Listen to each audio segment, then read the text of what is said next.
So, huwag nating i-miss yung opportunity. No?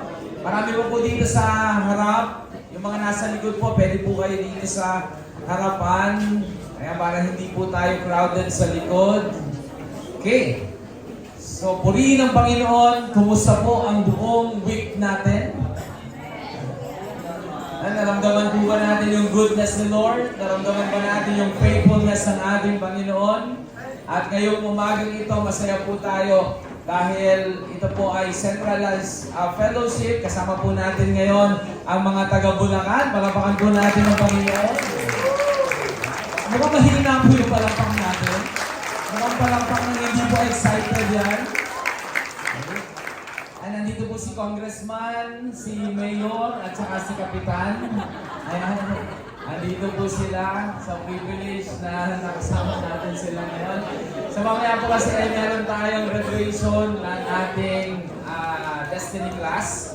Yung Life class, Soul 1 and Soul 2. So to God be the glory, dahil yung process po natin ay nagpapatuloy at ang Diyos po ay naguhubog ng panibagong mga leaders na gagamitin niya to advance His kingdom para gawin yung vision to win souls and make disciples. No, kasi meron po tayong mga calling. Ang calling po natin, hindi lang tayo maniwala, hindi lang tayo maging Christians, hindi lang tayo maging believers, kundi gusto ng Panginoon maging disciple ka. Tingnan mo yung katabi mo, sabihin mo sa kanya, gusto ng Diyos maging disciple ka. Ano yung disciple? Huh? Yung disciple po, yun yung ginagamit ng Diyos para i-build yung kanyang kingdom, para mas lalo na makilala ng buong mundo na merong Jesus na nagsasave, merong Jesus na tutugon sa mga pangangailangan po ng ating, ng bawat isa sa atin. Kaya kung walang mga leaders, walang mga nagpa-process, no, wala rin hahayo at gagawin yung Great Commission na sabi ng Panginoon, go and make disciples of all nations. Amen? Kaya tingnan mo yung katabi mo, alam mo, magiging great leader yan. Sabi mo sa kanya, Amen. Amen. Yung vision na pinakita sa atin ng Panginoon. So ngayon, hindi ko na po patatagalin dahil mamaya po ay meron tayong kaunting pag-uusap, announcement, patungkol po sa ating gagawing anniversary sa Saturday. So mamaya po, yan po yung agenda po natin. So tayo po ay mag-aral ng salita ng Panginoon and nasa ano po tayo, ending na po tayo ng atin pong pinag-uusapan na tema, God is able. So more or less, ang dami na po natin napakinggan, ang dami na po natin natutunan, no? Yung kakayanan ng Diyos, yung magagawa ng Panginoon sa buhay po natin, at to sum it up, lahat ng bagay na hindi mo kayang gawin ng Diyos. No? Yung mga limitations po natin, nilagay ng Panginoon yun para ano? Para ipaunawa sa atin ng Diyos na tayo po ay creation lang. And hindi tayo, wala tayong kakayanan to rule over, no, sa mga bagay na nangyayari o sa mga bagay na meron po tayo. Although God gave us this duty, this responsibility in Genesis, na sabi niya, rule over every creation. No? Na kinreate ng Panginoon. Rule over the fish, no? Yung animals, on the land, on the sea. So lahat daw, pinagkatiwala sa atin ng Panginoon. But one thing na hindi sinabi ng Panginoon na rule over yourself. No? Kasi ang gusto ng Diyos, siya yung maging ruler ng ating mga buhay. Siya ang maging master. Siya ang mag-take charge. Siya ang mag-take control. No? Kasi alam mo po, ang pinakamahalaga sa buhay ng tao ay yung makilala natin ang tunay na Diyos. Amen. No? Bukod dyan, kahit ano pa yung estado mo sa buhay mo, kahit ano pa yung mga achievements mo sa buhay mo, matalino ka, magaling ka, alam mo, lahat ng iyan, walang kabuluhan pag hindi mo nakilala ang tunay na Diyos. Pag wala ka dun sa kamay ng Panginoon, pag wala ka doon sa pamamahala ng ating buhay na Diyos. Sabi ng Jeremiah chapter 9 verse 23 to 24. Buksan po natin. At bago natin basahin yan, sabi mo sa katabi mo, huwag ka munang maingay. Huwag mo muna akong kakausapin. Galit-galit muna tayo ngayon. Okay? So makikinig muna tayo ng words of God. Jeremiah chapter 9, 23, 24. Ang sabi ni Yahweh, huwag ipagmayabang ng matatalino ang kanyang karunungan. Sino po dito naniniwalang matalino siya? Oh. Tingnan mo nga yung katabi mo, mukha bang smart yan. Mukha bang matalino yan. Amen. Alam mo totoo, lahat naman tayo matalino. No?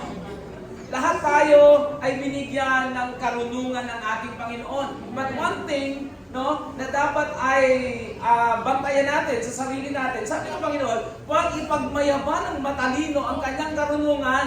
So hindi natin pwedeng ipagyabang ito kahit gaano ka katalino, kahit ikaw pa ay alam mo ang lahat ng bagay, no, para kang si Kuya Kim, no, pagka nakahawak ng ito ay papel, ang tawag dito sa scientific name ng papel ay kahit na ang dami mong mga alam, no, sabi ng Panginoon, hindi tayo dapat maging boastful, hindi tayo maging proud sa kung ano ang kakayanan na meron na binigay sa atin ng ating Panginoon. So sabi ng Diyos, o ng malakas ang lakas ng kanyang taglay. So yung lakas din natin, hindi rin natin pwedeng ipagmalaki. Tingnan mo yung katabi mo, mukha bang malakas? Ha? Mukhang malakas? Alam mo, mukhang malakas yan, pero deep inside, mahina yan. Ano? No? Pwede bang tapikin mo yung balikat niya? Sabi mo sa kanya, mukha kang malakas, pero deep inside, no? Ang dami nating tinatagong kahinaan, mga weaknesses. Verse 24, kung may nais magmalaki, ang ipagmalaki niya ay ang pagkilala at pagkaunawa sa akin.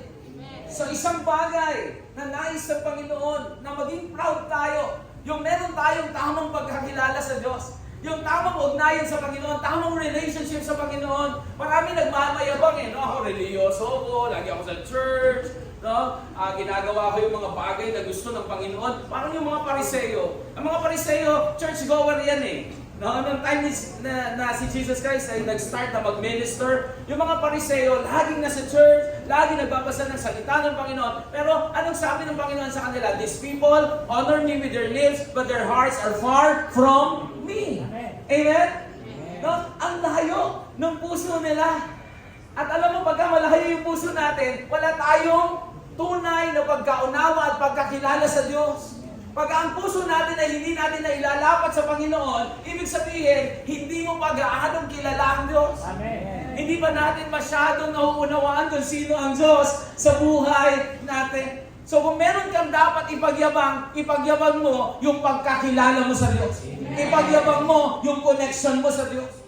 Ipagyabang mo kung paano mo sinasubmit yung sarili mo sa Diyos, kung paano na ikaw ay nakakasunod sa kalooban ng ating Panginoon. Palapakan muna natin si Lord dyan. Balikan ko lang, kung may nais magmalaki, ang ipagmalaki niya ay ang pagkakilala at pagkaunawa sa akin, sapagkat ang aking pag-ibig ay hindi nagbabago. Wow! No? Napaka-amazing ng Panginoon. Nakita mo kung gaano ka-consistent yung love ni Lord sa bawat isa sa atin. Muli, tignan mo yung katabi mo. Tignan mo yan. Mukha namang walang bagay na kamahal-mahal dyan. No? Hello? Diba? Kung titignan mo yung katabi mo di ba? Puro kapintasan na makikita mo Ano ba namang kilay yan? Ano ba namang, yan? Diba? Ano ba namang ilong yan? Diba? Parang Batman. Kung titignan mo, dami nating kapintasan. Amen? Kung tayo ang titingin. But, pagka ang Diyos ang tumingin sa'yo, hindi niya tinitignan yung mga bagay na kapintasan natin. Tinitignan niya tayo sa tingin ng pag-ibig. Yung love towards us. Na kahit ang dami nating failures, ang dami nating mga pinagdaanan on our past, ang dami mga kalokohan na nangyari sa buhay po natin, mga hidden sins na tinago natin na napagkatagal-tagal, but still, hindi nagbabago yung pag-ibig ng Diyos sa atin. Consistent ang pag-ibig ng Diyos sa atin. Pag sinabi consistent, mula noon hanggang ngayon, walang pagbabago. Unfailing. Never ending, unchanging ang pag-ibig ng Diyos. Sabi mo sa katabi mo, mahal ka ng Diyos kahit ganyan ka. makalimutan yung kahit ganyan ka. Sabi mo ulit, mahal ka ng Diyos kahit ganyan ka. Sabi ng Panginoon, makatarungan at matuwid ang mga ginagawa ko. No? So, how many of you ay appreciated natin lahat ng mga bagay na ginagawa ng Diyos? Hello? So, sabi dito ng Panginoon, makatarungan at matuwid ang mga ginagawa ko. Pag sinabi makatarungan, ay, may layunin ng Diyos sa lahat ng bagay na nangyayari sa buhay po natin. So, ginajustify na yan, at the end, akala natin, walang significance, walang kahalagahan. No, yung mga nangyayari sa buhay natin, lagi na lang failure, lagi na lang ang dami mong mga kakulangan sa buhay mo, ang dami na lang mga brokenness, ang dami mga pag-aalala. So akala natin, lahat ng yon ay hindi makatarungan ng Diyos. Bakit? Nagsisimba naman ako, kilala ko naman siya, nagpe-pray naman ako, bakit ganito yung nangyayari sa buhay ko? Bakit ganito yung mga nararanasan ko? Para namang unfair. Sabihin natin unfair. How many of you think that God is unfair? Meron bang pagkakataon sa buhay mo na nasabi mo, Lord, unfair naman, yung kapitbahay ko, chismosa, tapos pinagpapala. Lord, unfair naman yun. Ako, sunod ako ng sunod. Tapos, yung hinihingi ko, hindi mo pa binibigay, yung kasama ko sa church, no? Hindi naman masyadong active yan, pero isang hingi lang niya, binibigay mo. Amen? Do you think God is unfair? Hindi mo makatarungan ng Diyos. Amen. And in the end, no, sa lahat ng mga bagay na pinagdadaan mo, He will justify kung bakit mo kailangan pagdaanan yung mga bagay na yun. Sabi ng Panginoon, matuwid siya sa kanyang mga ginagawa. Pag sinabing matuwid, it will all lead doon sa magandang plano ng Panginoon sa atin. Sometimes, yung journey, yung road natin na pinapatahak sa atin ng Panginoon, minsan hindi natin talaga maintindihan yun. When we look at in the eyes, no, in human eyes, hindi mo talaga maiintindihan yun eh. Pero pagka tayo po, no, ay open yung spiritual eyes natin, kahit na ang daming mga daraanan mong obstacles, ang daming mga harang dyan, alam mo na ang Diyos matuwid. Alam mo, yung daang yan ay tungo doon sa katuwiran na pinapadaanan sa iyo ng Panginoon. Amen? Kasi ito nga yung pribileyo eh. Tinanggal ka na ng Panginoon doon sa liko-liko landas. Tignan mo nga yung katabi mo uli, mukhang matuwid na ba yung landas niya? Diba? Yung dating si Kuya Yaw, pagka nakita mo sa sa Santa Ana, pasuray-suray yan. No? Pero ngayon, tignan mo naman, pagpasok sa church, tuwid na eh. Amen? Tuwid na, tuwid. Parang ganun din si Kuya Manuel. Amen? Diba? Pag Sunday, pagka linggo yan, mga wala sa church yung mga yan, nasa nasa impukan yan, nasa tagayan yan.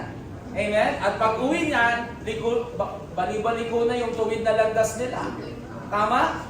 Pero tayo po, no, as we look at on the eyes of faith, no, nakikita natin, kahit masalamuot yung mga pinagdadaanan natin, but still, no, God is good. God is turning this, yung mga masalimuot na dinadaanan natin into something good.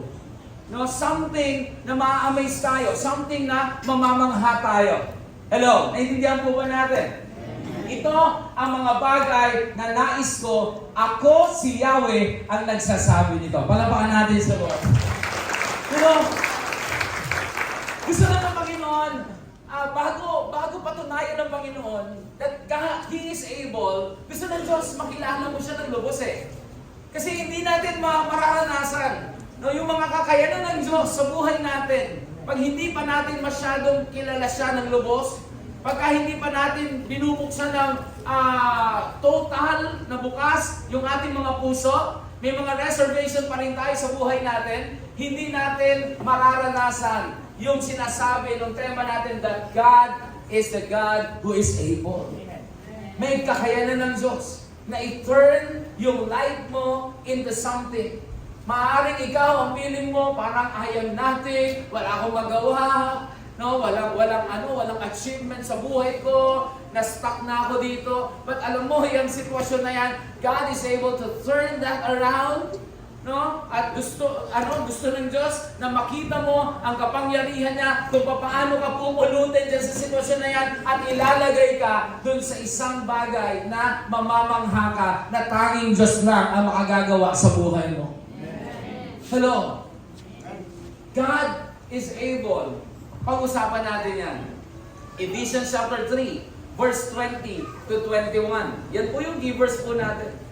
Tapikin mo yung katabi mo, sabihin mo sa kanya, huwag kang matutulog. Lalo itong mga nakabarong na to, huwag kayong matutulog. Baka nung-diretso ka. Huwag kayong ipipikit yung mata nyo, ha? Ephesians chapter 3, verse 20 to 21. Pwede po bang pakibasa ng lahat? 1, 2, 3. Now for him who is able to do. Tagalan muna po, sabay-sabay naman po tayo. Alam niyo po yung salitang sabaw-sabaw? Sabay-sabay po tayo. 1, 2, 3. Now to him who is able to do immeasurably more than all we ask or imagine, according to his power that is at work within us. To him be glory in the church and in Christ Jesus throughout all generations, forever and ever. Amen. Amen. Sa isa-isahin po natin yan, anihin po natin yan, himay-himayin po natin yan, para mas lubos po natin maunawaan yung verse na yan.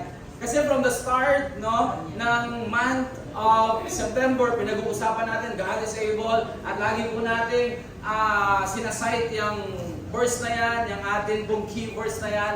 Pero ano po ba, no, ang kahulugan niyang verse na yan? So isa-isahin po natin. Sabi ng Panginoon, now to him who is able. Unahin muna natin now. Pag pinag-usapan yung now, ngayon. Di ba? So, God doesn't care about your past.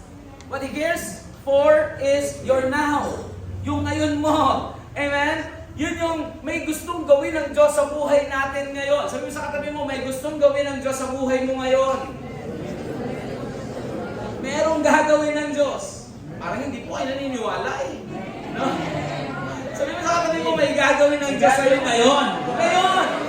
No? Hindi bukas, hindi makalawa. Ngayon! Now! Amen? Sasabi, now to Him who is able. Sabihin nga natin, to Him who is able. Wow! To Him who is able. Anong ibig sabihin to Him who is able? Ngayon, may gagawin ng Diyos. And God is able. May kakayanan ang ating Panginoon. Sa Tagalog, sa Kanya na makagagawa. No? Ibig sabihin, God is on the business of working something in our life. Yun po talaga yung business ng Panginoon eh. Na minsan hindi po natin masyadong naiintindihan yun at hindi natin masyadong nare-recognize yung pagkilos ng Panginoon sa buhay po natin. Kasi sobrang busy mo eh. Sobrang ang dami nating ginagawa. Pag-gising ko pa lang sa umaga, taranta ka na sa pag-prepare ng kung ano yung dapat mong i-prepare for the whole day. Kaya ang nangyayari, God is working, but it seems na hindi po natin nararamdaman. Hindi natin masyadong na-appreciate yung pagkilos ng Panginoon. So, may ginagawa ang Panginoon. Ibig sabihin, may kakayanan ng Diyos. God, to Him who is able. May kakayanan ng Panginoon. Ano pong kakayanan ang tinutukoy ng Biblia? Ano po ang gustong gawin ng Diyos sa buhay natin ngayon? Kung naniniwala ka na merong gustong gawin ng Diyos sa buhay mo ngayon, ito po yung gustong gawin ng Diyos sa buhay natin. Psalms 77 verse 14. Psalm 77 verse 14. You are the God who performs miracles. Sabihin natin, miracles. Miracles. Ang hina po, 1, 2, 3. Miracles. Yan. Isang isang bagay na gustong gawin ng Diyos sa'yo ay gumawa ng himala sa buhay mo. Sino dito gusto ng himala? Amen? So, you are the God who performs miracles. You display your power among the people. Ito yung gusto ng Diyos. Gusto niya na ipakita, i-display, iparanas yung kanyang kapangyarihan. Kaya gusto niyang kumilos at gumawa ng himala sa buhay natin. And I believe, lahat tayo nangangailangan ng himala. Kahit na ito na yung pinakamayaman dito, may bagay o may bahagi ng buhay mo, kailangan mo ng touch ng Diyos. Kailangan mo ng pagkilos ng ating Panginoon. Amen. Kailangan natin ng working power or your miracle ng ating Diyos. So God is working or performing miracles in your life now. Sabi ng Panginoon, now. Hindi bukas yon. Ngayon, gustong kumilos at gumawa ang Diyos ng mga himala sa buhay mo. Ano ba yung miracles? Pag-usapan natin yung miracles. Ang miracles po is an extraordinary event taken as a sign of the supernatural power of God. Yung event sa buhay natin, pangyayari sa buhay natin na supernatural. Pag sinabing supernatural, beyond natural. Yung hindi mo madalas masaksihan, hindi nangyayari, Hindi common na nangyayari. Yan po yung himala na gustong gawin ng ating Panginoon. Halimbawa, gusto kang pagalingin sa napaka-sibir na sakit, nakaramdaman. Para pong si Auntie Army, di ba? Tinetestify niya last defense, that God is the promise keeper. Paano nangyari? God is the promise keeper. Amen? So, sinight niya, God promised us to heal us from our sickness. Amen. Or our illnesses. Amen. Nangyari sa kanya yun eh. Amen. Nung time na naka-bedridden na siya eh. Tapos, ang habong na yung hininga niya. At ang kanyang prayer, Lord, katapusan ko na ba? Pero kung nais mo na maglingkod pa ako sa inyo, Amen. gumawa ka ng himala sa buhay ko, buhayin mo ko, maglilingkod ako sa inyo. That is miracle. Hello? Yung nasa point of, yung sitwasyon na para bang critical. Yung para bang, nasa bingit ka ng kamatayan o nasa bangin ka. Na wala kang ibang aasahan kundi ang Panginoon at yung makikita mo yung sitwasyon mo, kumikilos ang Panginoon at tinatanggal ka doon sa lugar na yun. Sinasave ka ng Panginoon. Yung outreach arms of God ay sinasalo ka sa mga pangyayari sa buhay mo na hindi mo kaya, beyond your limitations, beyond your capacity. So, extraordinary. Sino dito naka-receive na po ng himala mula sa Panginoon? Amen. Amen. Alam mo, minsan kasi, yun, we are looking forward dun sa mga greater things na ginagawa ng Diyos. Pero, ang totoo po, every day is a miracle. Tama? No? Day after day, nakaka-receive tayo ng miracle from the Lord. Yung hininga mo, miracle yan eh. Amen? Yung lakas mo, miracle. Miracle na binibigay ng Diyos yan. Lahat ng bagay na meron ka, himala ng Panginoon yan. Because hindi lahat po ay binibiyayaan ng ganyang lakas. Hindi lahat ay binibiyayaan na maluwag ang paghinga mo. Amen? Hindi lahat binibiyayaan na makalakad, makapunta kung saan mo gustong pumunta. There are a lot of people na naghihintay ng himala. Naghihintay ng kapangyarihan para sila ibangon, para sila ay makagawa, para sila ay makahinga ng maluwag. But you are receiving a miracle from the Lord day after day. Palapakan po natin ang Panginoon. Amen. Sabi mo sa katabi mo, grabe yung himala sa iyo ng Diyos. Amen. So miracle, God doing something uncommon and usually awe-inspiring in order to reveal Himself to mankind. So bakit gumagawa ang Diyos ng himala sa buhay mo? Bakit? Kasi yon ang paraan niya para magpakilala sa iyo. Si Auntie Army, kung hindi niya naranasan yon, masasabi ba niya na God is true? God is faithful. And He is a promise keeper. Na totoo yung sinabi niya, He is the God who heals. Amen? He is our great physician. Kaya yung mga bagay na pinagdadaanan natin, makatarungan talaga ang Diyos, matuwid ang Diyos, at ang lahat ng iyon ay paraan niya para magpakilala sa iyo. Dumadating sa point, nilalagay ka ng Panginoon, no? Doon sa matinding mga pagsubok sa buhay mo, parang sinishake ka, nililiglig ka on every side sa buhay mo, but God is doing something sa buhay natin para magpakilala siya sa iyo. Hello? Sino dito nakikilala na ng unti-unti ang Panginoon, pumalagpak ng malakas? So pag sinabing miracle, tanging Diyos lang ang makagagawa po nun. Hindi kayang gawin ng tao. And miracle, imposibleng pangyayari po yun. No? Beyond our understanding. Paano nangyari yun?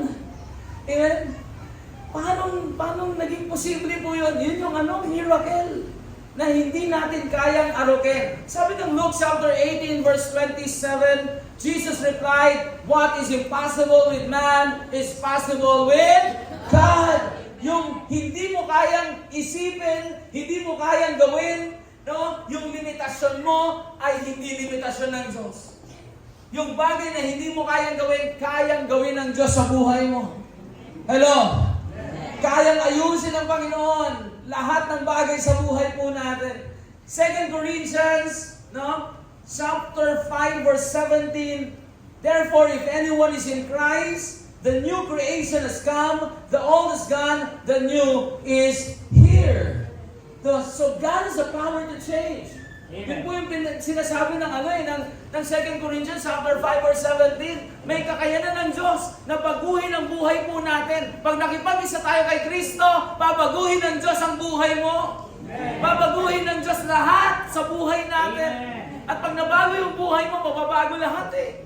Pati sitwasyon mo, pati kalagayan ng estado mo sa buhay, babaguhin ng lahat. Babaguhin ng Diyos ang lahat. So He has the power to change your life.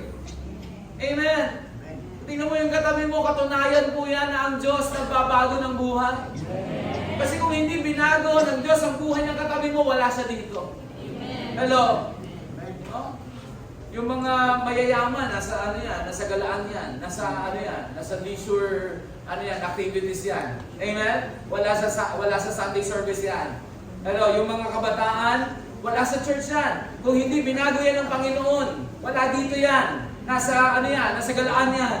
Mas pipiliin nila ang barkada nila. Tama, Jimmy, no? Mas pipiliin yung mag-inuman kaysa sa church. Pero ito ay katotohanan na yung mga taong katabi mo ngayon, ang Diyos po ay nagbabago talaga ng buhay.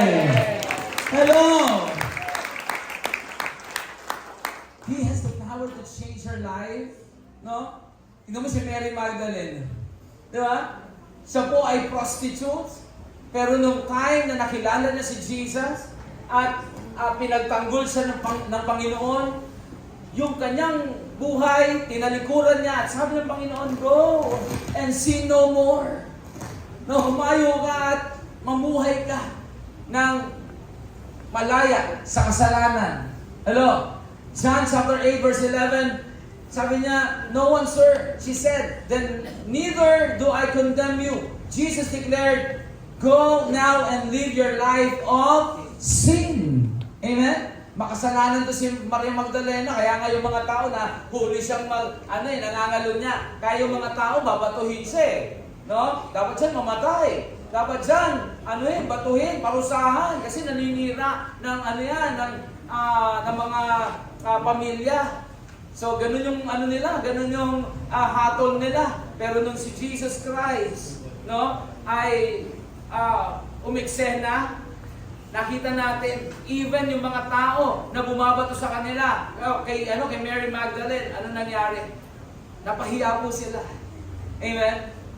At itong si Mary Magdalene, naramdaman niya yung kapangyarihan ng Diyos. At from that time, no, ay nag-decide po siya na siya po ay magbago ng buhay, no, sa tulong ng ating Panginoon. Hello. He has the power to change your situation. Parang yung kanina po yung preaching ng aking pinakagwapong anak. O, kasi nag-iisa lang siya. So, power to change your situation. Ano bang sitwasyon meron ka? Anong gusto mo na baguhin ng Diyos na sitwasyon sa buhay mo? Sino dito may karamdaman, taas ang kamay? So, isa po yan sa sitwasyon ng buhay po natin. At isa po yan sa nagpapahirap po sa atin araw-araw. Tama? Nagbibigay ng pag-aalala, nagbibigay ng takot sa atin. No? Lalo pagka ito ay nagpa-check up, sabihin ng doktor sa'yo, mukhang lumalala yung karamdaman mo. Ano nangyayari? Natatakot ka, nag-aalala ka, hanggang kailan na lang yung buhay mo. No? Maya't maya, iisipin mo yon. Amen? But God, no? God is able to change your situation. Amen. Pag sinabing situation, hindi lang niya tatanggalin yung takot mo, hindi lang niya tatanggalin yung pag-aalala mo, even yung pinagmumulan ng takot mo, yun ang kanyang tatanggalin. Kasi miracle worker nga siya eh. Amen? Ulit, sino mo dito yung may mga karamdaman, taas ang kamay. Ang sabi kanina, now, to Him who is able. Kung maniniwala ka na ngayong araw na ito ay tinakda ng Panginoon para kumilos at gumawa ng himala. Ang Diyos sa buhay mo, hindi ka lalabas dito na bitbit mo pa rin yung karamdaman mo. Hello, palapakan po natin ang Panginoon saan.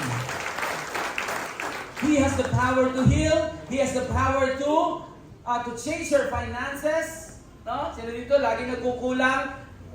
Kasusweldo pa lang, wala na agad, na parang dumaan lang, hindi pa ng hangin. Amen? Ganon ka ba? Tingnan mo yung katabi mo, ganon ka ba? Amen? Now is the time, sabi naman, God is able to change your finances. Amen? Because God is the source of every blessing na kailangan po natin para mabuhay. Tandaan mo, hindi ka pinraid ng Panginoon para maghirap. Tingnan mo yung katabi mo. Hello? Hindi ka nilikha ng Diyos para maghirap. Amen? Ang totoo, nilikha ka para i-bless. Para pagpalain ka ng Diyos. Hello? Ang kailangan lang natin, sapat na pagkakilala sa Kanya upang patuloy na mag-overflow yung kapangyarihan niya sa buhay natin to change, no? Yung mga bagay na gusto nating baguhin ng Diyos sa atin. Hello? Sino dito gustong pagpalain ng Panginoon? Pumalakpak ng pinakamalakas sa palakpak. Sabi mo sa katabi mo, hindi ka na uuwi na broke. Hindi ka na uuwi na walang-wala. Uuwi kang punong-puno. Pwede ba i-declare mo yan sa katabi mo? Uuwi kang punong-puno. Naku, alam mo, sabi ng Bible, sabi ni Jesus Christ, hindi ako gumawa ng himala doon. Bakit? Kasi hindi sila naniniwala. Amen. Tingnan mo yung katabi mo. Sabi mo sa kanya, naniniwala ka ba? Sino hindi naniniwala? Amen. Sabi mo sa katabi mo, oo, naniniwala ko. Pati yung sa'yo, iuwi ko. Hallelujah. Palapakan natin si Lord. God has the power to change emotional stress. Sino dito? Emotionally stress. Hello? Emotional stress ka ba? No, ang daming bumabagabag sa ano mo, sa puso mo. Ang daming mga kabigatan sa puso mo. Amen? So God can change your emotional stress. No? I-turn yan ito yung stable na pakiramdam. Yung may kapayapaan, no? May kagalakan, yan ang kayang gawin ng ating Panginoon. Power to give you life. He has the power to give you life. Hello? Yun po yung sinasabing, now, to Him who is able. God is able. May kakayanan ng Diyos. No, you have to admit, yung hindi mo kaya ng Diyos gawin. Huwag mo nang pilitin. Huwag mo nang sumukan. Kasi ang ending nun, mapapagod ka lang. Ang ending nun, madidrain ka lang. Pag pinilit mong gawin ang isang bagay na hindi na para sa'yo, kundi para sa Panginoon na, madidrain ka. And you will end up, hopeless, helpless. at you will end up na parang parang bigat na bigat yung pakiramdam mo. Pero meron tayong meron tayong magagawa.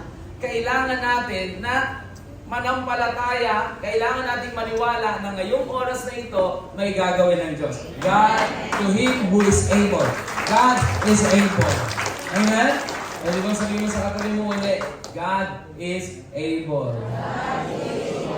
Pangalawa, yung word na, sabi dito, ano po? Ayan, now to Him who is able to do immeasurably. Immeasurable, no? Ibig sabihin, hindi kayang sukatin. No? Hindi kayang sukatin. So, yun ang ginagawa ng ating Panginoon. Something, no, by its very nature, is beyond our ability to ever measure it. Hindi natin kayang sukatin. Yung kakayanan ng Panginoon, hindi natin kaya na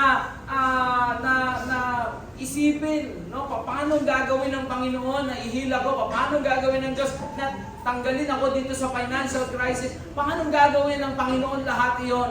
Alam mo, wag mo nang problemahin yun. Si Lord na ang bahala doon. Ang problemahin mo, paano ka maniniwala? Paano magiging firm yung faith mo para mag-work yung miracle power of God sa buhay mo? Amen? So sabi ng Psalms 103 verse 11 to 12, For as high as the heavens are above the earth, so great is His love for those who fear Him. As far as the east is from the west, so far has He removed our transgressions from us. So hindi mo talaga kayang alugin immeasurable ang kapangyarihan ng Diyos. Kaya hindi po pwedeng limitahan ang Panginoon. Subukan mo ang Diyos. Makikita mo, no?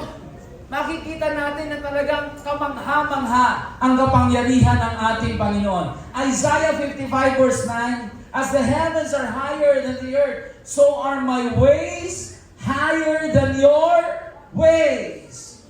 So ito na yun no? Tinutuldo ka na ng Diyos yung mga ginagawa natin.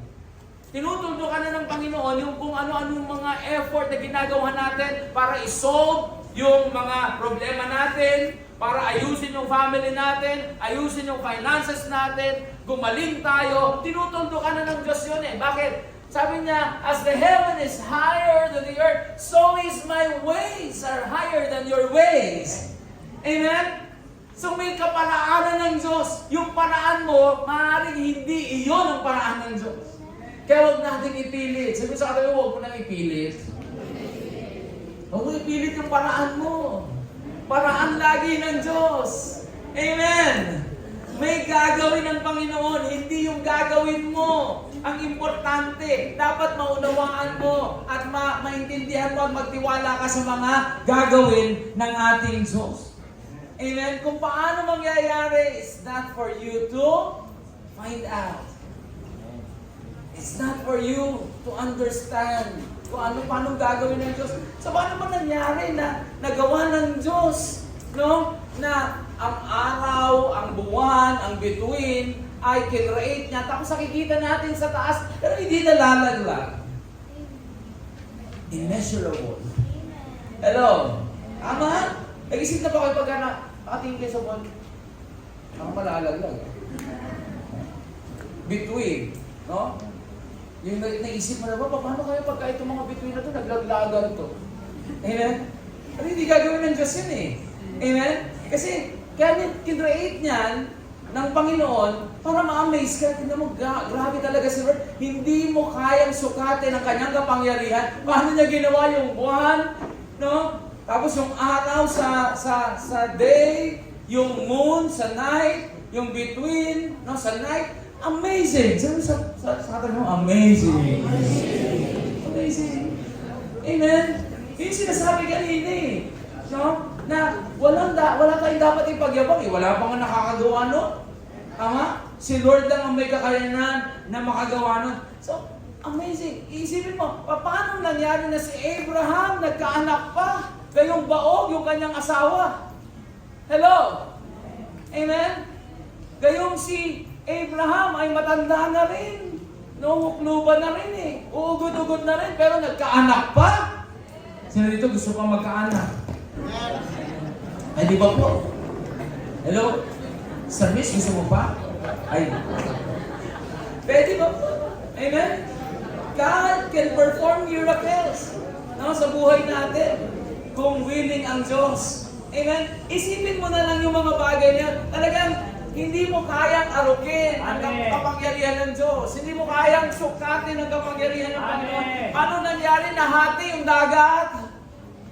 Amazing! Amen. Amen? No? Lagi kong iniisip, Lord, grabe no, paano mo hinati yung dagat?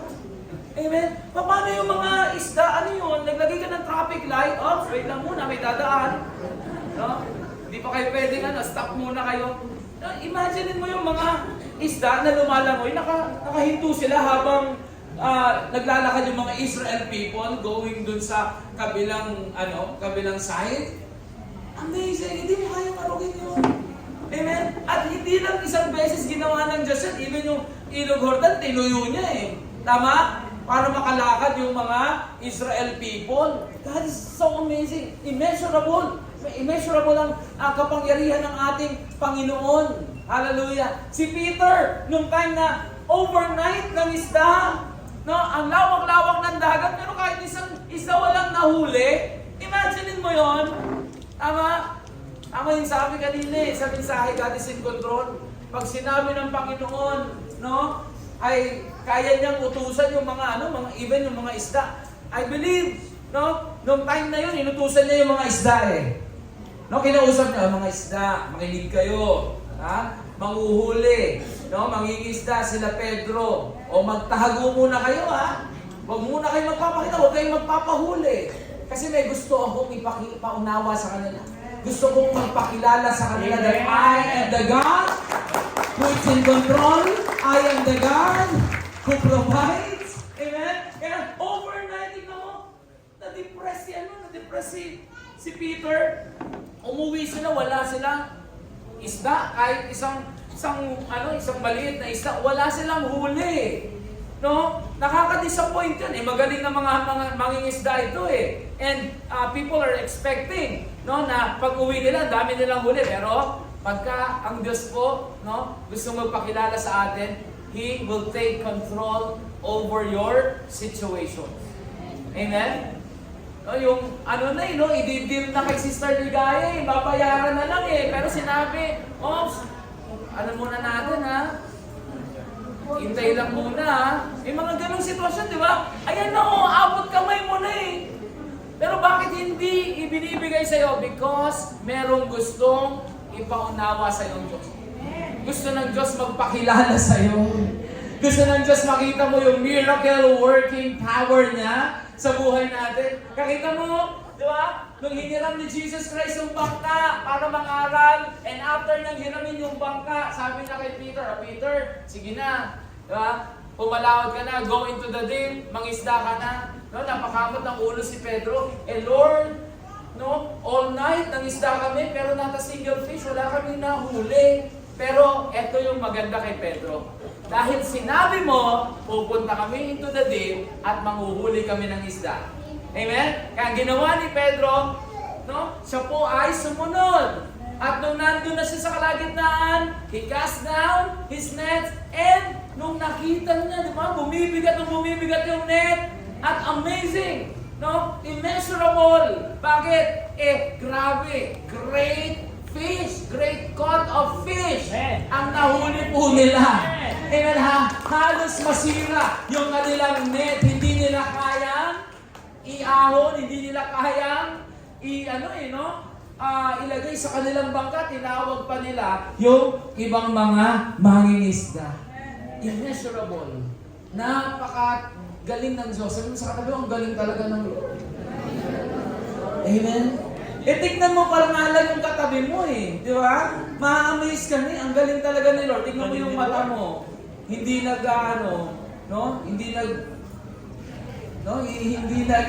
nagmimik sa gitna. Meron mong gano'n? Tignan mo yung ilong mo, wala dito. Amen? Amazing si Lord eh. Immeasurable. Amen? Kung titignan natin ang itsura ng bawat isa, tignan mo, isa lang naman humulma sa atin eh. Pero bakit iba-iba tayo? Tama? Kahit nga yung twin eh. No, twins? Hindi may pagkakaano sila, may difference, no? Meron silang may sariling identity. Kaya napakatindi talaga ni Lord. Amen? Immeasurable ang Panginoon. Sabi niya, immeasurable.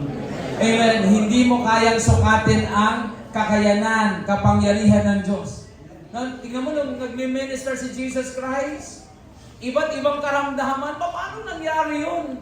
Na yung mga bulag, nakakita, yung mga bingi, nakarinig, yung mga pilay, nakalakad, even yung mga patay na ay binabalik ng Panginoon yung kanilang buhay. And God is so powerful. Immeasurable ang kanyang kapangyarihan. Kaya hindi pwedeng malimitahan ng Diyos sa kung anong sitwasyon ang nararanasan mo ngayon. Mabigat ang sitwasyon mo ngayon, pero merong Diyos na mas malaki kaysa sa pinagdadaanan mo. Merong Diyos, no, na ang tindi ng kapangyarihan niya, malaki yung kapangyarihan niya, malaki yung magagawa niya sa anumang sitwasyon na pinagdadaanan mo ngayon. Sabi mo sa katabi mo, may magagawa ang Panginoon. Kaya ng Diyos yan. Hello. So God, no, now to Him who is able, God is able, no, to do immeasurably, no? And next natin, nahihimayan, more than all we ask. More than all we ask. Sino dito merong gustong hilingin sa Panginoon? O tapikin mo yung katabi mo, sabi mo, kasi tulog ng tulog. Ito na, nabibigay na ng blessing eh. Tapos pag-uwi mo, sabi mo, wala ako na pala sa church. Amen? Paano kami mapapala sa church? Tulog ka ng tulog. Amen? Sabi mo sa katabi mo, gising. Gising. Ito na, may gaya na Diba? Sabi ng Panginoon, more than all we ask. More than we ask. Amen? Yung umihingi ka lang ng 1 kilong isda ang binigay kay Pedro, di ba? Great number of fish. No? Ang tindi. Ganun magbigay ang Diyos. More than you ask for. Humingi ka lang ng Lord. No? Pwede bang humingi ng pambili ng bigas? Kasi wala na kaming masaing eh. Tapos maya-maya, no? Yung hindi mo alam meron ka palang napautang. Maya-maya sinad ka, pwede bang makuha yung Gcash mo? Kasi gusto ko na pong magbayad Bintes ako ni Lord No? Tapos nagbayad sa'yo mga 2,000. More than you ask for. Tama? Magkano lang ang kilo ng bigas? Tapos ang ibibigay sa'yo, 2,000. Tama? Hindi lang bigas ang mabibili mo nun. Amen? Yung, pati ulam na yon, pati dessert mo, kasama na doon. Ganun magbigay ang Diyos. Hindi madamot ang Panginoon. Sabi sa katabi mo, hindi madamot ang Diyos. Hello! God is the God who provides. And when God provides, He will make sure na ito ay may-enjoy po natin. Kaya sabi ng Panginoon, John chapter 10, verse 10, no, I came that you may have life and have it abundantly. Yun yung pangako ng Diyos na parito si Jesus Christ para bigyan ka ng buhay na masagana. Sino gusto sumagana? Taas ang kamay. Medyo nabubulol-bulol na kasi nagmamadali na ako. 11:14 na. Yeah. Okay? So gusto mong masaganang buhay. You have to believe that God is able to bless you. You have to believe now, hindi bukas. No? Believe now. Now to Him who is able to do immeasurably more than we ask for. Yung mga pinipetition mo sa Panginoon, yung mga itinataas mo sa Panginoon, Lord, gusto ko po ng bahay. Sabi mo, bahay lang, pero si Lord, no? Ginuhit na yung bahay mo, 3 kwarto. Malaki ang sala. Bawat kwarto may CR. Amen. Makikita mo more than you ask for. Amen. Si Cherry nga di ba? Ano yung malaking testimony niya Humingi lang siya ng makakatuwang niya sa buhay. Yung suitable na partner niya. Di mo nang binigay mo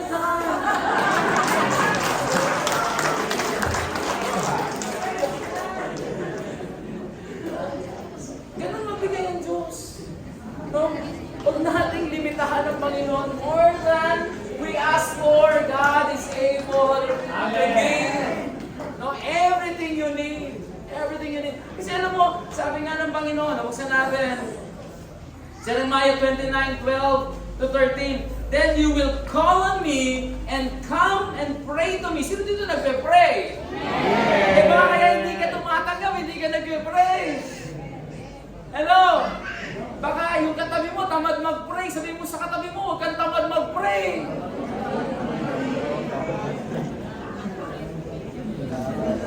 Alam mo, sabi ng Ephesians, pray without ceasing. Hindi dapat napuputol yung panalangin natin sa Panginoon. Bakit hindi dapat napuputol? Eh, kailan ba natin hindi kinailangan ng Diyos? Walang pagkakataon sa buhay natin na hindi natin kailangan ng Panginoon. Every single moment, kailangan natin si Lord. At pagka wala ang Diyos, apart from God, John chapter 15 verse 5, apart from God, you can do nothing. Ano mo yun? Katotohanan yun eh. Kaya kailangan natin mag-pray. Sabi mo uli sa katabi mo, manalangin ka kasi. Pray! Ano ba nagpe-pray? No? Baka sa prayer mo, puro amen ka na lang. Lord, amen. Yung nagpe-pray ka, tapos kinakatulugan mo, paano ka ba mag-pray? Sino dito nagpe-pray na nakaluhod? Tingnan mo, wala talaga. Kaya minsan, alam mo, mas pinipili ng Panginoon na dumaan tayo sa mga pagsubok, matinding pagsubok. Kasi pag kami matindi tayong pagsubok, matindi din ang prayer natin. Tama? Hallelujah. Yan ang reality eh. Pero pag gawa ng pagsubok no? Pag nag-pray yan, nakahiga. Lord, thank you po. Amen. Mukhang ganun yung katabi mo. Namumula eh. Amen? Kaya minsan, nakakatulugan mo na yung prayer eh. Sino din naranasan na yun? Nakatulugan yung prayer. Sabihin mo sa katabi mo, kahit anong pagod mo, manalangin ka. Sabi, then you will call on me and come and pray to me. Ito maganda. Anong promise ng Panginoon? And I will listen to you. God is willing to listen. God is willing, no? Nabuksan ang kanyang pandinig para marinig kung ano yung nais mo. And sabi, you will seek me and find me when you seek me with all your heart. Kailangan yung intimate yung ano natin pakikipag-usap natin sa Panginoon. Hallelujah. Heart-to-heart talk dapat. Kailan ka huling nag-heart-to-heart talk kay Lord? Hello? Sino dito, kailan lang nakipag heart-to-heart talk sa Panginoon? Ano yung heart-to-heart talk? Talagang ine-express mo yung laman ng puso mo? Tama? Yung iniiyak mo sa panalangin, lahat ng mga nararamdaman mo. Diba? Minsan ganun pagka heart-to-heart talk, may broken ka, tapos humanap ka ng best friend. Tapos habang kinukwento mo sa kanya, umiiyak ka eh. Tama? Ganun ka ba sa prayer? Yung habang nakikipag-usap ka sa Panginoon, pinaparamdam mo sa Diyos yung puso mo. Amen. Wow. Hindi nga. Pagka utusan, ikaw mag-pray, bakit ako? Aminin. Tama? Pagka may gathering kayo sa group, pray tayo pray tayo. Ang opening prayer, tama? Yung ulo nakatungo. Hello. Amen. Sabi ko sa katabi mo, huwag kang ganyan. Nakasalanan yung more than you ask. No? God is able to give you more than you ask sa prayer mo, sa tindi ng panalangin mo. Sabi mo sa katabi mo, tindihan mo ang panalangin mo. Dapat powerful yung prayer. Gusto mo ng kagalingan, tindihan mo yung panalangin mo. Gusto mo ng financial breakthrough, tindihan mo yung panalangin mo. Gusto mong ayusin ng Panginoon yung family mo, tindihan mo ang panalangin mo. Hello, gusto mong may mabago sa buhay mo, tindihan mo ang panalangin mo. Hello, pray. Pray yung malalim na panalangin. Sabi Matthew chapter 21:22, if you believe, you will receive whatever you ask for in prayer. Sino naniniwala? Na na lahat ng ating itataas ngayong umagang ito ay ibibigay ng ating Diyos.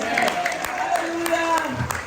Isaiah 66 verse 24, before they call, I will answer. While they are still speaking, I will hear. So hindi ka pa natatapos. Alam mo, pagkabukas ang puso mo, yung puso mo ay talagang kinukonect mo sa puso ng Panginoon, hindi ka pa tapos manalangin, binibigay na ng Panginoon sa iyo.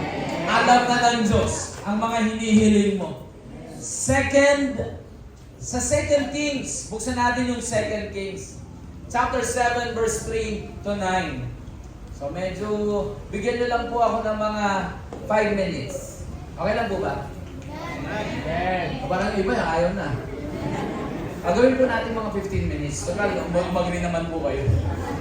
2 Kings 7, 3 to 9. May 4 na taong may sakit sa balat na parang ketong noon sa may pasukan ng lungsod. Nag-usap-usap sila. Bakit nakaupo tayo dito at naghihintay na lamang ng kamatayan? Kung papasok tayo ng lungsod, tiyak na mamamatay tayo sa gutom doon. Kung mananatili naman tayo rito, mamamatay rin tayo. Mabuti pa'y pumunta tayo sa kampo ng mga taga-Syria.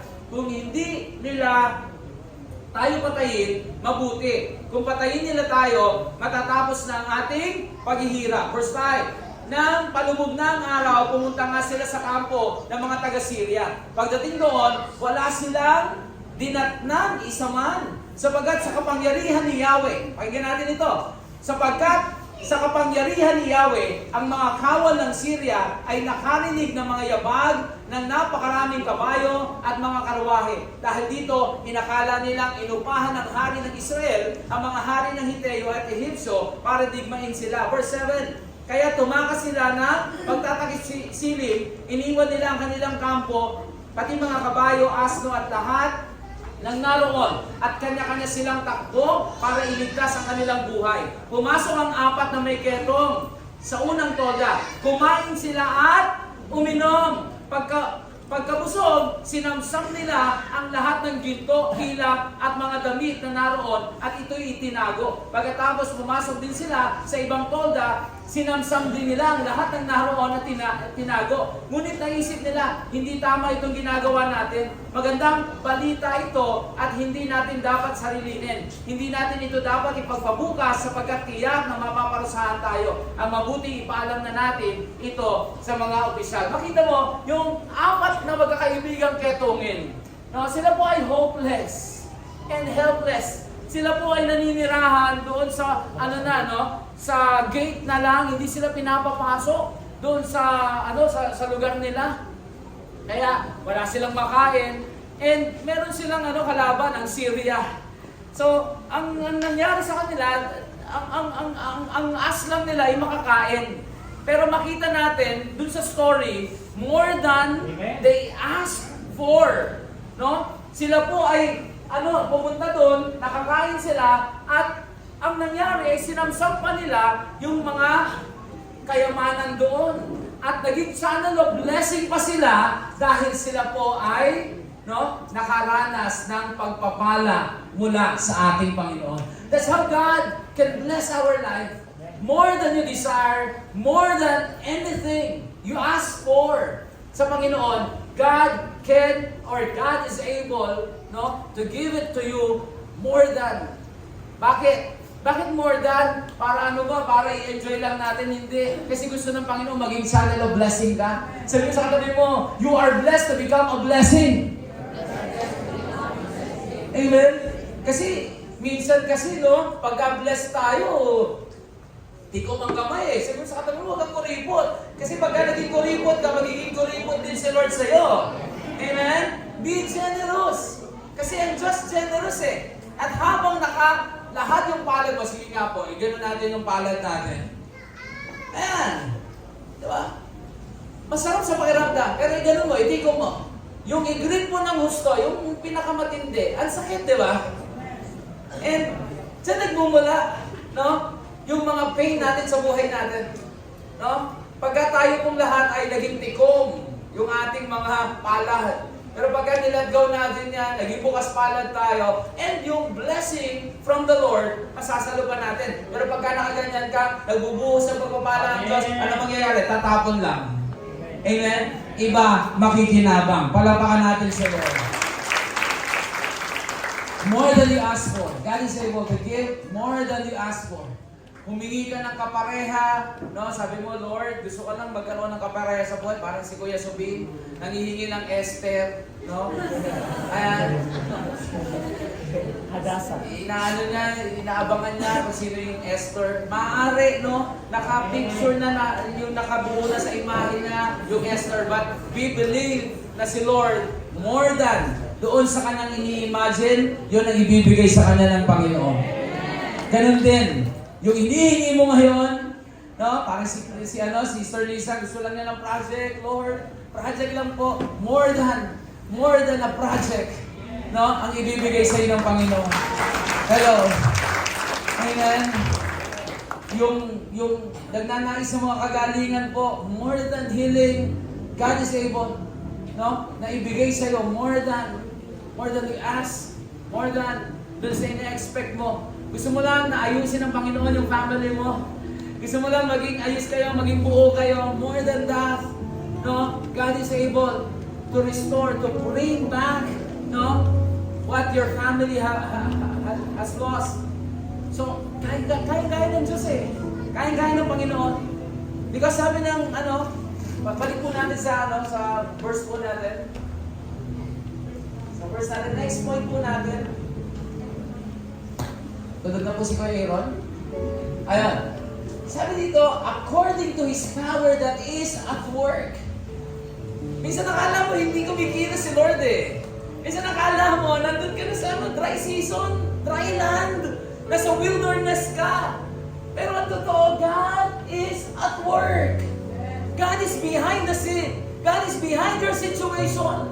Ang tindi na pinagdadaanan mo, pero did you ever think that God is preparing something very great sa buhay natin? Matindi pinagdadaanan mo, pero mas may matinding piniprepare ang Diyos sa buhay mo. You are going through a lot of pain. You are going through a lot of difficulties, struggle sa buhay mo. But one thing that God wants you to remember that He is at work. He is at work. Hindi humihinto ang Diyos. Hindi bingi ang Diyos. Hindi bulag ang Diyos. Sa mga sitwasyon na meron ka, God is at work.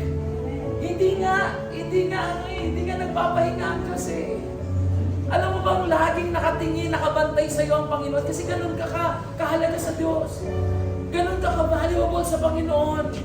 We don't deserve it. Pero gusto ng Diyos yun eh. Gusto ng Diyos iparamdam sa iyo. Gusto ng Diyos ipakita sa iyo. Gusto ng Diyos magpakilala sa iyo. Para magkaroon ka ng intimate relationship sa Kanya.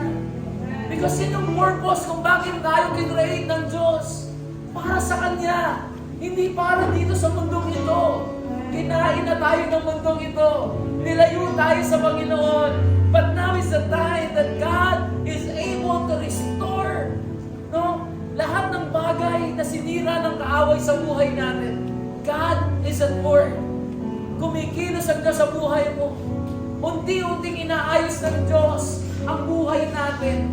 Huwag mong tignan yung sitwasyon mo. Huwag mong tignan yung pinagdadaanan mo. Ang tignan mo ay yung kapangyarihan ng Diyos behind the scene. Behind the scene. Meron. May ginagawa ang Diyos.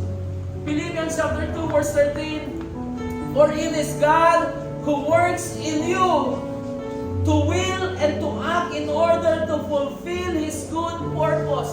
Sabihin natin, good purpose. Good purpose. Alam mo bang may layunin ng Diyos sa'yo? Alam mo bang may gustong gawin ng Diyos sa buhay mo? And God is at work.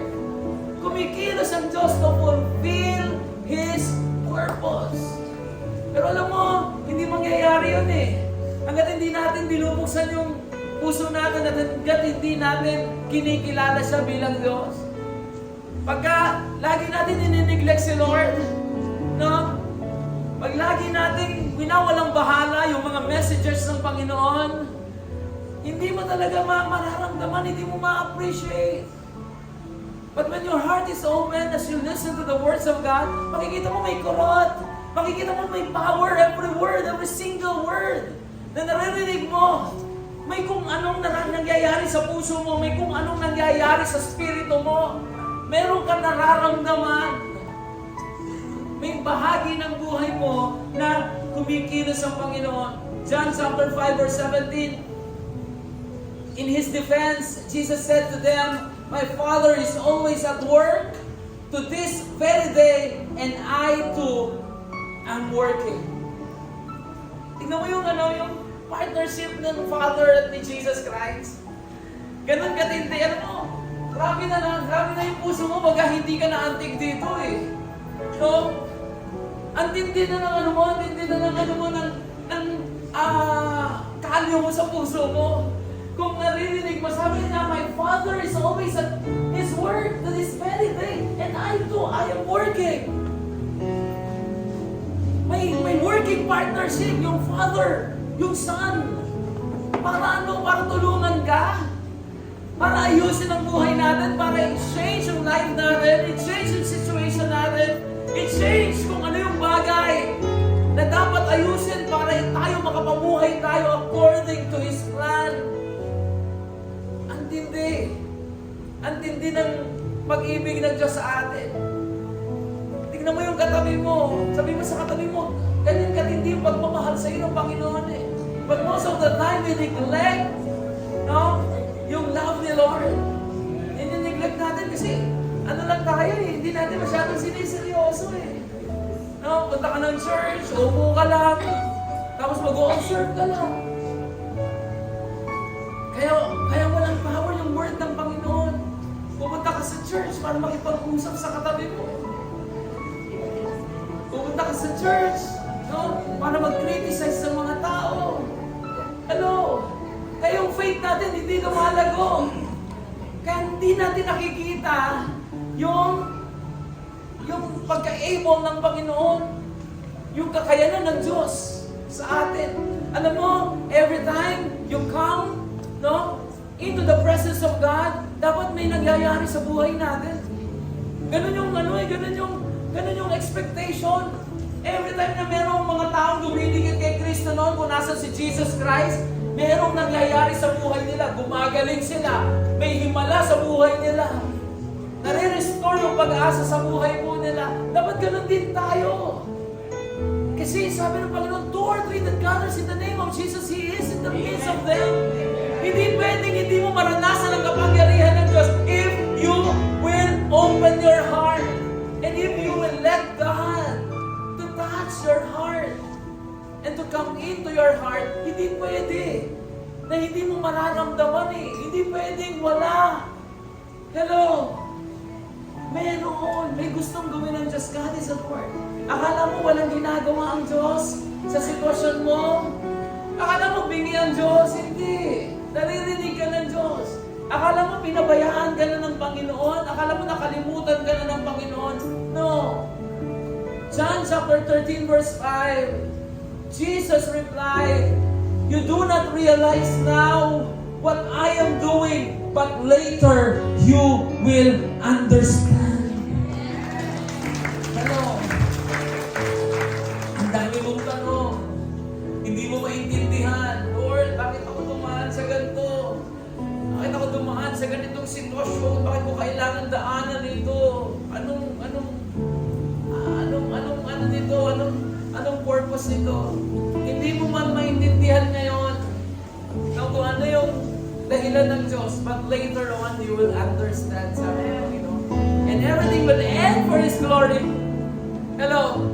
Yun po yung purpose ng Panginoon. Everything will end for His glory. Yung matestify mo, hindi lang si Auntie Army ang tatayo at sasabihin, God is a promise keeper. God is a healing God. Kundi gusto ng Diyos, lahat tayo nandito, maniwala ka, and soon, you will testify who God is, what God is, and what He is able to do in our life.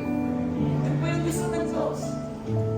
Tingnan mo yung katabi mo, isang araw gagamitin ng Diyos yan. All your pains, alam mo, lahat ng pain mo, lahat ng beat mo, lahat ng mga tinatago mo sa puso mo, lahat yan, iti-testify mo yan, na lahat ng ito ay nag-end for God's glory, for God's purpose. And last po, yung within, yung salitang within us. To His power that is worked within us. Alam mo ba yung salitang within? Pag sinabing within, in or into the interior. In or into the interior, inside. So, ibig sabihin, alam mo ba ang Diyos? No? Paano mangyayari na i-change si Lord yung sitwasyon mo? Paano mangyayari na pakita niya sa'yo that He is able? Kasi gusto niya na pumasok siya sa'yo. Gusto niya manatili siya sa'yo. And, alam mo, ang totoo, He is within us. Hindi pwede na mabuhay tayo wala ang Diyos. Andyan lang si Lord eh. Kaya nga, anytime, pag kailangan mo ang Panginoon, to the rescue lagi ang Diyos eh. Akala mo ba yung mga moment sa buhay mo na nasa critical na sitwasyon ka, nasolusyonan mo, naligtas ka doon dahil nga magaling ka mo. It is the hands of God that is moving doon sa sitwasyon mong yun. Ano sabi ng Isaiah? I will uphold you with my righteous right hand. Sabi ng Diyos. Yun. God is within us. Nasa iyo ang Diyos. At hindi ka kailanman iiwanan ng Panginoon. That is a promise. Yung mga tao sa paligid mo, yung mga inaasahan mo, maaaring iwan ka niyan. Maaaring magsawa yan sa'yo ng kakatulong, but not God. Hindi magsasawa ang Panginoon ng pag-alalay sa'yo. Hindi magsasawa ang Panginoon na tulungan ka. Hindi magsasawa ang Panginoon pakinggan ka. Hindi magsasawa ang Diyos na unawain ka. Hindi magsasawa ang Panginoon na i-save tayo sa mga panahon na kailangan natin ng kamay ng ating Panginoon. Deuteronomy chapter 4 verse 21. The Lord was angry with me because of you, and He solemnly swore that I would not cross the Jordan and enter the good land the Lord your God is giving you as your inheritance. Alam mo, sabi ng Deuteronomy,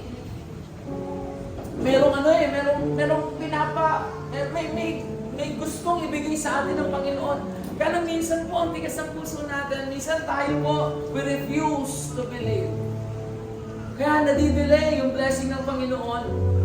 Sabi ng Genesis 28 verse 15, I am with you, and I will watch over you. Wherever you go, and I will bring you back to this land.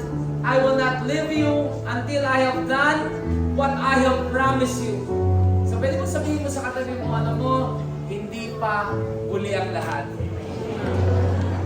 Hindi pa tapos si Lord sa buhay mo. Sabi sa katabi mo, hindi pa tapos si Lord sa buhay mo. Sabi niya, I will not leave you until I have done what I have promised. And God promised us. No? Ang dami, thousands of promises ang binigay ng Panginoon. At sabi niya, hindi ko kayo iiwan hanggat hindi ko tinutupad ang mga pangako niyan sa inyo. How many of you believe that God will fulfill His promise sa buhay niya? Taas ang dalawang kamay. Pwede po ba tayong tumayo? Come on. Habang tumatayo ka, buuin mo yung pananampalataya mo. That God is able to do immeasurably more than that we ask for. No? Through the power that is working within us. Ngayong umaga dito, I challenge you to believe what God is able to do in your life. Yung bagay na hindi mo kaya gawin, ipagkatiwala mo sa Panginoon. Yung bagay na nahihirapan ka, come on, now is the time to surrender. Now is the time to let go and let God. Sabi ng Panginoon, Joshua chapter 1 verse 5, no one will be able to stand against you all the days of your life. As I was with Moses, I will be with you. I will never leave you. I will never forsake you. Pangako ng Diyos yan. Hindi ka iiwanan. Hindi ka pababayaan ng Panginoon. Shall we join hands together as we pray? Sige po. As we pray. Pwede ba, pikit natin yung ating mga mata. Come on, let's join hands together. Gusto mo itaas? Taas natin yan. Come on. I believe na yung oras na ito, kumikilos ang kapangyarihan ng Panginoon. At ngayon, inaabot niya bawat isa sa atin. Will you open your heart to the Lord? Would you let God come in? Hayaan mo mamahala ang Diyos sa buhay mo ngayon. Hayaan mo na ngayong oras na ito yung mga bagay na nahihirapan mo, ipagkatiwala mo na sa Panginoon. Itaas mo na sa Panginoon. Huwag mo nang bitbitin. Huwag mo nang kayahanin. Yung bagay na hindi mo kaya ng Diyos. You have to believe that God is able. Taas mo sa Panginoon. Finances, karamdaman mo, you are desperate for healing. Come on, in the name of Jesus.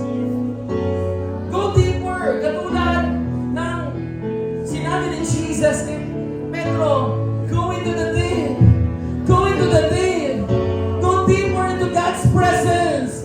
Come on. Open your heart to the Lord. Oh, in the name of Jesus. Come on, God, we pray na ngayong oras na ito, mag-minister ka sa buhay ng bawat isa. Abutin mo na yung mapaghimalang kamay ang bawat isa, Panginoon. Sinabi mo, if we call on you, you will answer. If we seek you, Lord, we will find you, O God. At the Lord, na yung oras na ito, nakikita mo ang iyong mga anak na lumalapit sa inyo. May iyak sa mga mata. Panginoon, binubuhos ang laman ng puso. Ini-express ang laman ng puso sa inyo. Touching your heart, Lord. Hayaan mo, Panginoon, na mag-manifest ang kapangyarihan mo. Let your spirit flow. Let your glory fill this place, O God. As we cry out to you, Panginoon. As we cry out to you, God. As we surrender everything to you, Lord. In Jesus' name. Jesus' name. You know, God has promised to be with you. Sabi ng Psalm 73:23, yet I am always with you. You hold me by my right hand. You guide me with your counsel, and afterward you will take me into glory. Whom I have in heaven but you, and earth has nothing I desire beside you. My flesh and my heart may fail, but God is the strength of my heart and my portion forever. Alam mo, ngayong umagang ito, gusto ng Diyos, maging confident ka that God is with you. No matter what happened, God will never leave you. Come on, in the name of Jesus. In the name of Jesus. Shall we pray for someone? Pwede po ba humanap ka ng partner? Come on. And make this prayer a powerful one. Powerful prayer. Declare something sa prayer partner mo.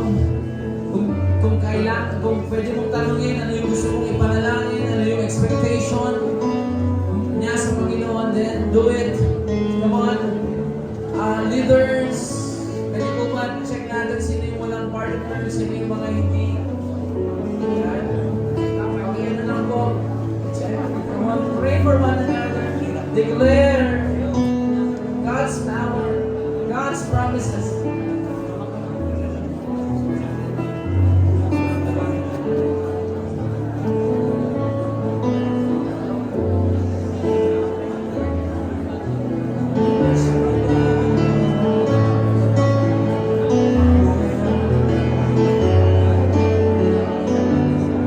Yes, God. Come on, Lord. Naniniwala kami, Panginoon, that you are able. We believe, God, that you are at work, that you are doing something great, something amazing. In the name of Jesus.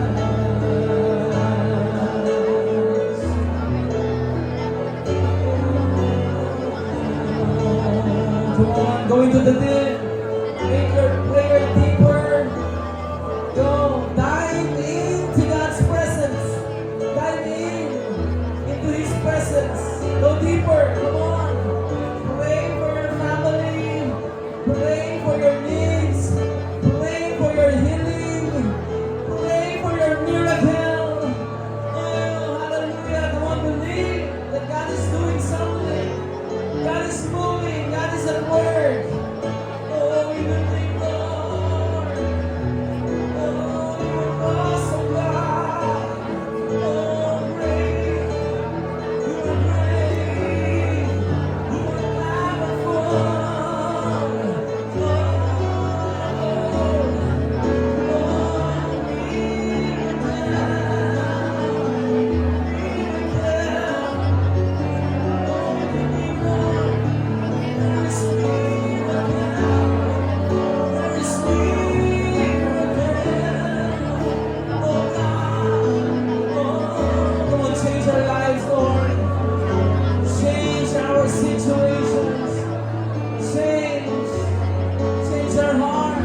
surrender your life to the Lord.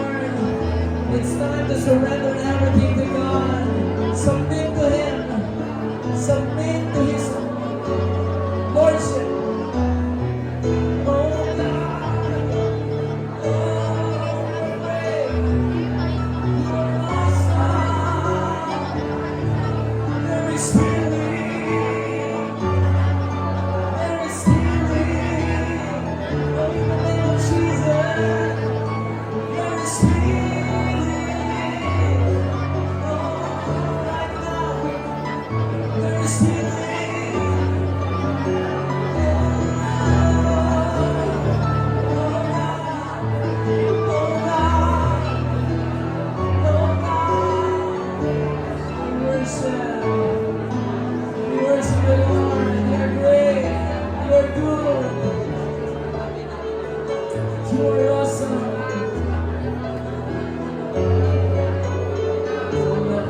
I speak healing, I speak blessing, I speak restoration, I speak financial breakthrough, I speak, Lord, freedom, I speak strength, I speak hope, I speak peace, oh God, in the name of Jesus. Oh, in the name of Jesus.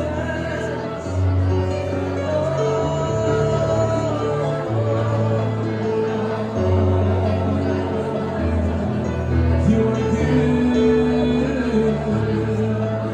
Oh, you are good. You are good. Oh God, we thank you, Lord, for your presence. We thank you for your power, Panginoon, that is working. It's working in this place, working in our lives, Lord, working within us, Panginoon. Lord, ngayong oras po ito, lahat ng nabuo ang pananampalataya, lahat ng mga taong tumanggap ng salita mo, Panginoon, lahat kami, Lord, baguhin mo yung buhay namin. Lahat kami, O Diyos, pakinggan mo ang mga panalangin namin. Do something great, Lord. Lord, we believe that there will be breakthroughs, Panginoon, sa buhay ng bawat isa. In Jesus' name, Lord. Uuwi kami, Panginoon, taglay ang kapangyarihan mo, taglay ang biyaya mo, taglay ang bagong espiritu, taglay ang kapangyarihan ng mga salita mo, Panginoon. Lord, mananatili kami na mananampalataya sa kakayanan mo. And now, Lord, patuloy namin sinusurrender yung sarili namin sa inyo. That apart from you, we can do nothing, O God. We need you, Lord. Panginoon, mamahala ka sa buhay namin, manahan ka sa amin, maghari ka sa amin. Sa iyo lahat ng kapurihan, kaluwalhatian in the name of Jesus. Tayong lahat ay magsabi ng Amen. Amen. God bless you.